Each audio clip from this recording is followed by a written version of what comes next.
Your country's in big trouble. Can I Wait a answer? minute. No. Can You've I done a lot answer? of talking. Your country is in big trouble. I know. You're not I winning. know. You're not winning this.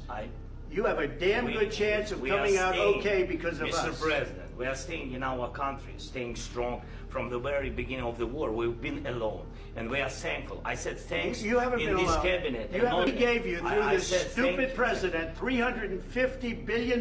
You voted we gave for you your military president. equipment, You and you voted men for are your brave, president. but they had to use our military. What about if you didn't have You our invited military me. equipment, You invited if me you to didn't speak. have our military equipment, this war would have been over in 2 weeks. In 3 days, I heard it from Putin. In 3 days, this is something Maybe new. less. In 2 weeks, of course, yes. It's going to be a very hard thing to do business like this. I Again, tell you. just say thank you. I said a lot of times thank you to American people. Accept that there are disagreements, and let's go litigate those disagreements rather than trying to fight it out in the American media when you're wrong.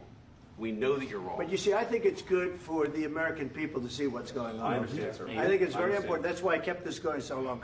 I spoke with President Putin, and we're going to try and bring this to a close. It's something that you want and that he wants. We have to negotiate a deal.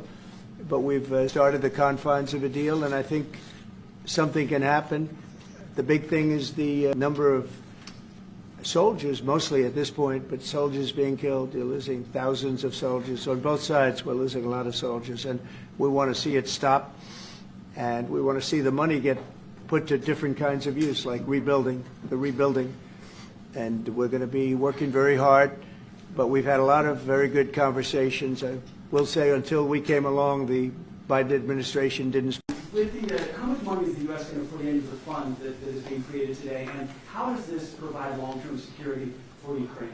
Well, we don't know exactly how much because we're going to be putting some money in a fund that we're going to get from the raw earth that we're going to be taking and sharing in terms of revenue. So it's going to be a lot of money will be made from the sale and from the use of raw earth. And as you know, our country doesn't have much raw earth. We have a lot of oil and gas, but we don't have a lot of the raw earth.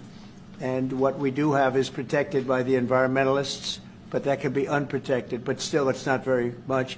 They have among the best in the world in terms of raw earth. So we're going to be using that, using it for all of the things we do, including AI and including weapons and the military, and it's really going to very much satisfy our needs. So it's something that just worked out really well. We have a lot of oil and we have a lot of gas, we have a lot, but we don't have raw earth. So this has just about every component of the raw earth that we need for computers, for all of the things we do. This puts us in great shape.